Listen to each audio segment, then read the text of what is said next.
Okay guys, panoorin natin to Si Rosmar, meron ng Paris overload. Sa kamakailan nga trending si Deo or Diwata sa kanyang Paris overload. Ito naman si Rosmar ay meron na din ngayong Paris overload. Tara, panoorin natin at basahin natin mga komento ng tao at pag-usapan natin kung ano yung ginagawa ni Rosmar. Ito ba ay tama? Ito ba ay mali? So yun, kung di ka pa nakasubscribe, hit the subscribe button and notification bell. Let's go!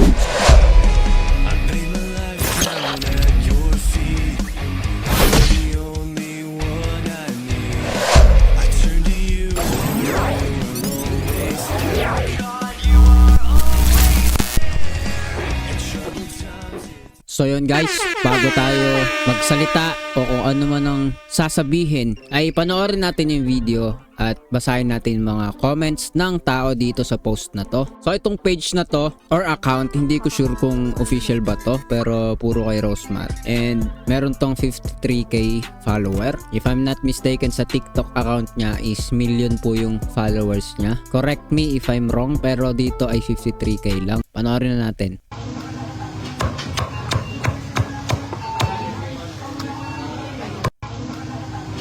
So yung maiksi lang pala to video na to, no?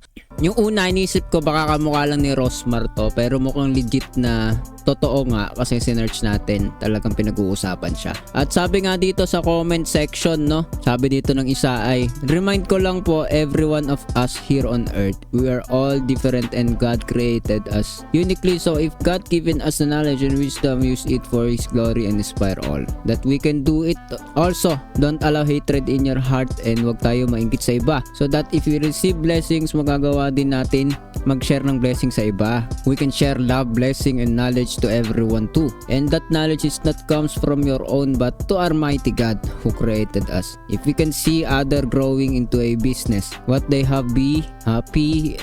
Di ko masyadong maana dito sa part to. For them cause, for sure because of others too who inspired them. Kaya subukan din nila na gawin, walang masama. And to all who are happy to share their knowledge and inspire more people, I salute you cause you have a big clean heart, and for sure God given you a reward for that. Not just only a reward but an unstoppable blessing too. God bless us all. So yun, parang pinopoint niya lang is maging masaya tayo kung ano man ang maayos na nangyayari sa isang tao. Tama ka naman madam, pero yung salitang di makontento kung anong meron parang di po maganda. Ako sumagot ulit yung nag-comment, good afternoon po, I think po hindi naman po siguro dahil sa hindi makontento, kaya po they try to make another way po, hindi lang sa ibang business nila para mas marami pa silang matulungan. Knowledge, wisdom, and their ability to do what they want to do to help others po yun. So yun, medyo mahaba ang mga comment ni ate. Hindi naman dahil sa tinatamad tayo o ano man, pero baka hindi magkasya yung oras natin para makabasa pa ng ibang comments. So tignan natin yung iba. Galit na galit yung mga walang pampuhunan. Ayan yung comment ng isa. Nadali mo Lodi. Hahaha. True.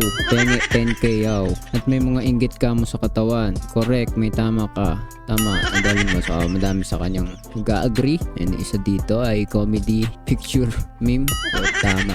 Nagtatanggol nila si Rosmar. Wow, beautiful lady to serve. Yummy. So, ito mukhang nagandaan lang kay ate Rosmar mo. Pinag-uusapan kasi si Diwata, kaya dapat si Madam Rosmar din daw pag-usapan. Okay guys, di ba 13 million kinita niya sa business niya kada araw? Mag-focus na lang siya doon. Baka di pa makontento siguro. So madami comment dito at mga sagutan. Nagagalit ang mga tamad sa mga masisipag, nasasapawan daw sila. Oo nga naman, sabi ng isa. Di naman po sa galit, di lang niya iniisip ang mga maliliit na Paris vendor sa paligid niya. Kung magbabalot grilled nga na pumatok, itinigil nila nang makita ang balot vendor dati na umuuwing wala halos benta kasi sa kanila na bumibili. Sana man lang naawa siya sa ibang vendor.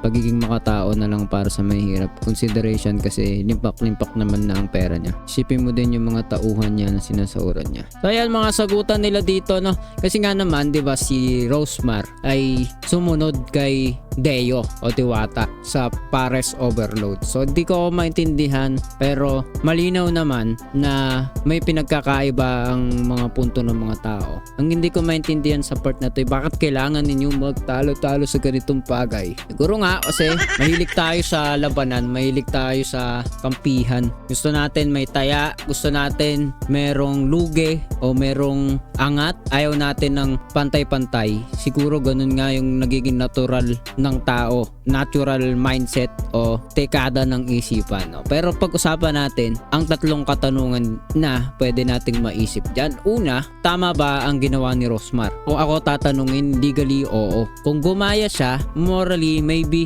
maaari pa itong maging mali sa mga tao. Depende sa pagtimbang nila. Depende pa rin kung ano kung paano ito naganap, di ba? Pero ang point is, kung tama ba ito, wala akong makitang mali sa ginawa niya. Liban siguro kung hindi niya nakalkula yung magagalit yung tao. Kasi 'di ba? Ganoon naman kagagalitan ka talaga kapag gumaya ka. Pero isipin natin guys sa China, ang mga produkto 'di ba, tinutukso, nilalait yung incheck sa peke or pag sinabing ang gamit mo ay made in China ay low quality. Pero 'di ba, sino ba yung tinatangkilik? Sino ba yung mas nagugustuhan ng mga tao? Hindi natin pagtatalunan 'yan. Ngayon, economically, ang China ay isa sa nasa itaas ngayon. Kumbaga, hindi naman talagang itaas na itaas kasi sa global market ay hindi naman sila talaga yung number 1 pa rin. Pero ang point is, China is rising because of what? 'Di ba? Sa kanilang estilo, sa sabihin natin direktang word, marketing strategy nila. Sabi nga 'di ba, liit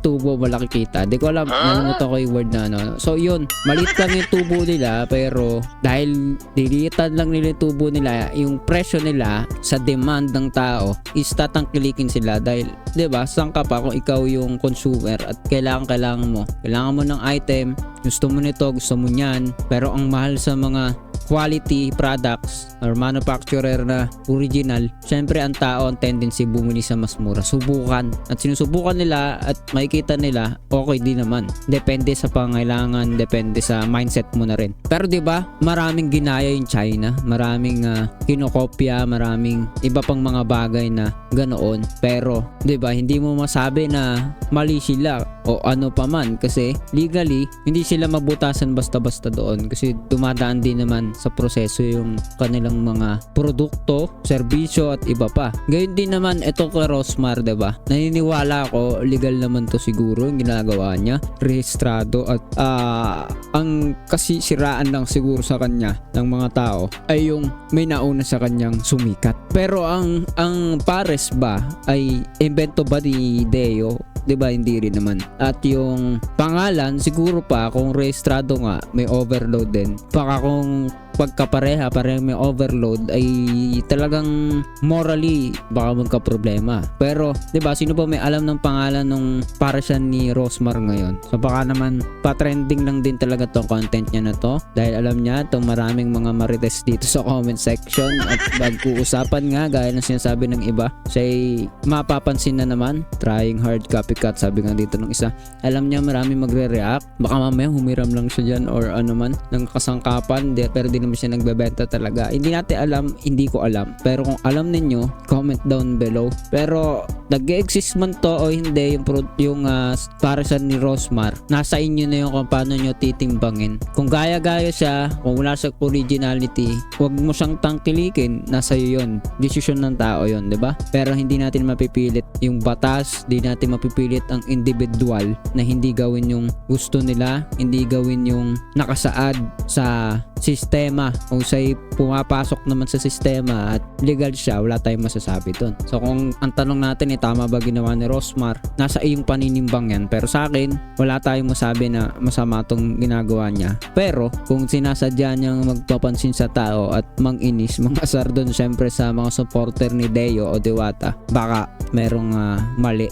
For sure merong mali kung pang-aasar rin ginagawa niya, no? And isa sa tanong na pwede natin maisip, sino ang much better? Rosmar Pares Overload ba o yung Diwata Pares Overload? Again, di natin sure kung may overload ba para yung pangalan nila, Pares Overload ba sila. Ang dami na kasi magagayahan talaga dyan, no? At hindi na natin masisilip lahat ng bagay na yan. Pero tawagin na natin ganun, Rosmar Pares Overload at Diwata Pares Overload. Ano yung much better para sa inyo? Kung pagkain lang ang usapan, para sa akin, depende kung natikman mo na. Hindi ka naman makakapagsabi, at kung matikman ko man, magkakaiba rin tayo ng panlasa, magkakaiba rin tayo ng gusto. Kaya may mga bagay na hindi mo masasabi na okay sa iba ay okay na rin sa'yo, or okay sa'yo ay okay na rin sa iba, vice versa, magkakaiba tayo. Gayon pa man, hindi natin masasagot ng direkta yan kung anong mas okay sa kanya in terms of pagkain o panlasa. Kung originality sa pangalan, baka may issue ang mga tao talaga kay Rosmar. Pero sa akin, gumaya siya, buhay niya yun, no? Kung gusto niyang maraming magalit sa kanya, kung gusto niyang maraming mag-usap patungkol sa pangalan niya na ito gaya-gaya, copycat o ano man, nasa kanya yun, hindi natin siya mahuhusgahan doon. Kung kalinisan naman ang pag-uusapan, maraming nasisilip ang mga tao kay Diwata o kay Deo sa parisan ni Deo o Paris Overload ni Deo o Diwata. Diba? Kita mo naman yung mga comment ng iba and content vlog, yun yung nasasabi nila sa kabila. Di natin maikakaila yun. At para sa akin, bukod doon ay para sa akin same lang yan, pareha lang yan. Pagkain pa rin yun, no? Ang mahalaga, pareha legal at pareha nila pinagsisikapan ang produkto nila, diba? Yun lang. So ikaw, anong masasabi mo sa usapin na ito? Comment down below and pag-usapan natin yan sa comment section. Kung hindi ka pa nakasubscribe ay hit the subscribe button and notification bell para updated ka sa mga videos natin na parating. Yun, sa mga naghahanap ng tutorials, sa mga dati natin subscriber, baka nagtataka kayo hindi na tayo nag-upload dito. Punta lang po kayo sa Pixel Guide PH at doon na po tayo nag-upload ng mga tutorials at iba pa pong related content sa tutorials, no? So ingat kayo, kita ulit sa next video. Keep safe and God bless you all.